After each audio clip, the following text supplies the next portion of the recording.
Bamaama bali embuto okubirizibwa okugenda Malwaliiro okukoleddwa Dr. Olive Ssentumbwe Mugisa okuva mu kitongole kya World Health Organization ku mukolo gw'okuwaayo ambulensi z'okubyalo 3 eri amalwaliro ga gavumenti agali ku mutendera gwa Health Center 3 mu ggombolola z'e Kabende, Kasenda ne Kichwamba mu disitulikiti y'e Kabalole. Kituufu okumanya nti maama agenda okuzaala ayina bino bye biyinza omutawaanya ne tubijjanjaba naffe ne tumulubuulira biki byalina okuba ng'akola okulya naddala n'okwetegekera okuzaala. Akubiriza abaami ku buvunaanyizibwa bwabwe eri ab'embuto okumuwa okwagala n'okumanya nti alina munne bwe bazaala omwana. Twayisaako village ambulance ziweereddwayo bannalotale okuva mu kilabu y'Entebbe, Kabalole ne Kabaale n'ekigendererwa ky'okutaasa abakazi abafiira mu ssanya. Ojja kusobola mangu okuddusa omukyala afunye obuzibu okuva mu community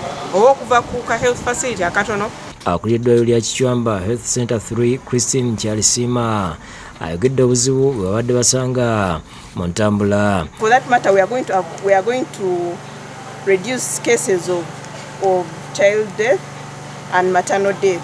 District Governor Pista Lemwa atwala Rotary mu Uganda ne Tanzania ayogedde ku nsimbi ezikuŋŋaanyiziddwa bannalotale okuyamba ku bantu n'ensimbi ezisaasaanyiziddwa okugula ambulensi zino. Raised more than 4 billion US. That is the money these Rotarians have contributed around the world to make life better for everybody. Oluvannyuma abakulembeze b'ebitundu n'abasawo bakwasiddwa ambulance n'ebigenderako. Talemwa ne bannalotale balambudde bannakawere mu ddwaliro ne babawa entandikwa ya $800 buli mwana okugula ennyama y'embuzi. Judith Narugwa yakusakidde gwino ku Bukedde TV.